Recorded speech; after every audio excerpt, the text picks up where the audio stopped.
Okay, welcome to today's episode. Today we are going to discuss about risk of vegetables.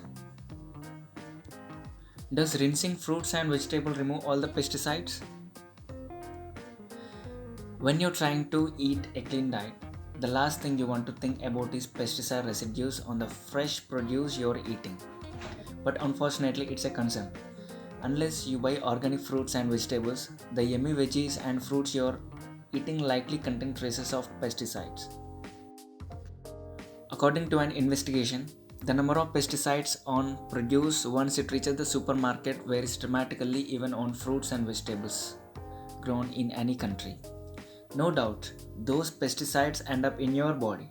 According to the Center of Disease Control and Prevention, the average person has traces of 29 different pesticide residues in their body. So, how can you reduce your exposure to pesticides? How about washing? Does washing fruits and vegetables remove the bad stuff? You should definitely rinse produce thoroughly before preparing it, even organic fruits and vegetables.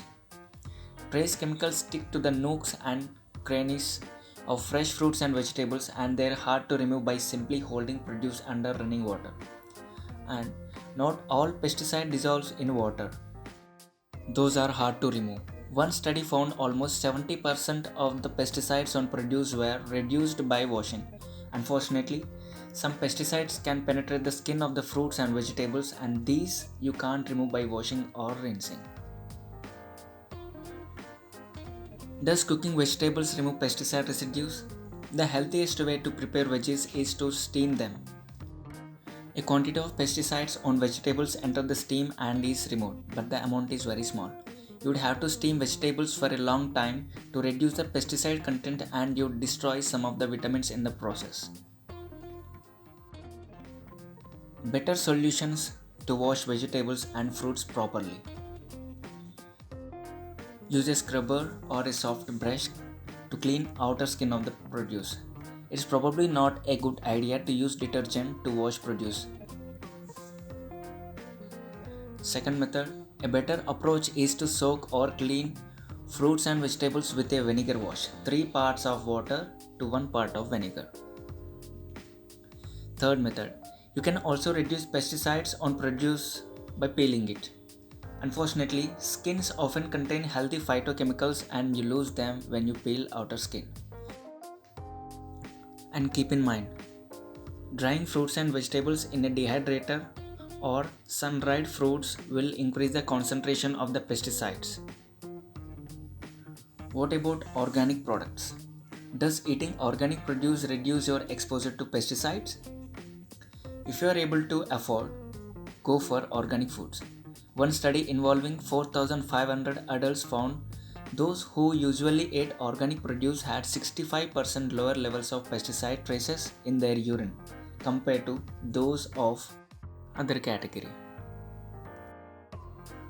Although there is no guarantee that organic produce you buy doesn't have any trace of pesticides, but the quantity should be dramatically lower. Despite the fact that organic produce isn't necessarily better for you from the nutritional standpoint, it's healthier from a pesticide perspective. It also shows a long-term negative impact on children. As a child's organ develop, including the brain, cells divide very rapidly, creating more opportunity for toxins to damage the inside of cells. A study also showed that levels of pesticides in a pregnant woman and lower IQ in a child after birth. Some chemicals in the environment alter the hormone levels too, and this can have widespread health complications. The dirty dozen.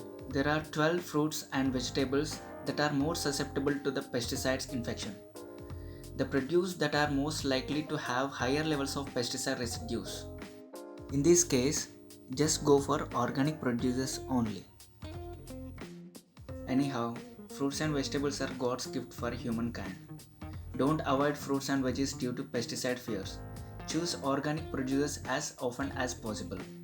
Although unproven, phytochemicals likely outweigh the pesticides if you clean your produce properly. And I hope this tutorial helped you to learn something that you could not ignore. Thank you.